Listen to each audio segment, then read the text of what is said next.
องนางนอแสนหาสิหาใส่นอไปแต่งแฟน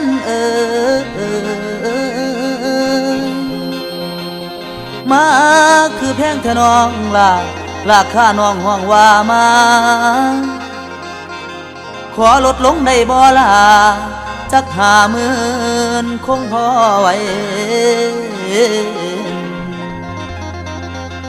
ล่ะนี่มันเสียเนื้อไปเฮ็ดจังใดสิหาใดเฮ็ดจังใด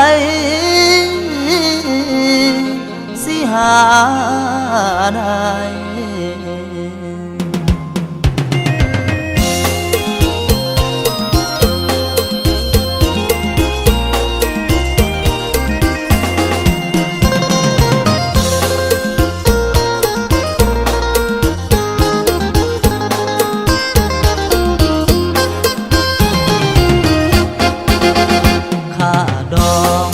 นางนั้นตั้งแสนปลายจะหาที่ไหนมาให้นวลน้องกันดาค่าแต่งน้องนางนั้นตั้ง150,000ไม่มีปัญญาจะหามาแต่งกับเธอพี่ขอลดลงได้ไหมแก้วตาสัก55,000พี่คงจะพอหาไว้แต่นี้ค่าแต่งน้องนั้นมันแพงเกินไปจะหาที่ไหนมาให้เจ้าน้องนา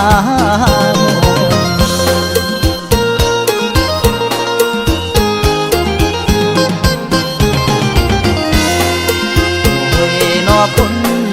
คนจนเหลือให้สิหาใส่ไปแต่งจนคืออ้ายสิหาใส่ไปแต่งมาแพงหลายกะละราคาน้องว่ามา50,000หรือบ่60,000ก็เพราะว่าพ่อฟังนางเสียวเป็นแสนมาว่าแพงแต่น้อเจ้าเช่าอุตสาห์เนี่ยบางหลาราคา150,000นี่แม่ว่ามันแพงเขาจนคนกินเขาแกงบ่มีไปแต่งเขาดอกบักคำ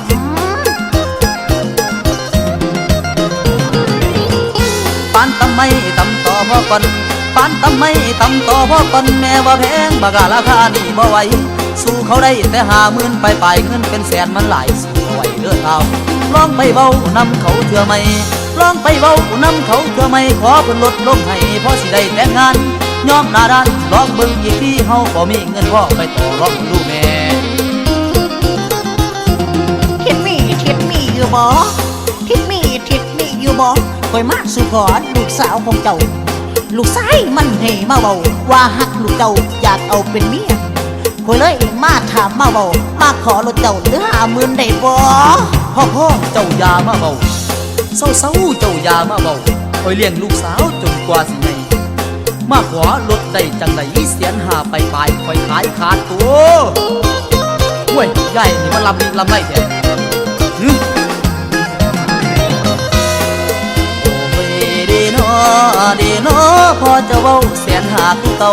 พอจะเว้า150,000คือเก่าขายลูกกินบ่เจ้ามาขอบ่ลดเลยยังถือเย้ยเตี้ยต่ำปานต่อเฮาบ่มีเงินพอไปต่อรองของซ้ำกำของข่อยคนจนคือว่ากำของข่อยคนจนคือว่ามีแค่50,000เลยบ่ได้แต่งงานอบสาทานบ่ได้ดังไม้ปองสิหาเงินทองใส่ไปแต่งงานน้อนี่ที่บ่มีดอกเด้อน้อง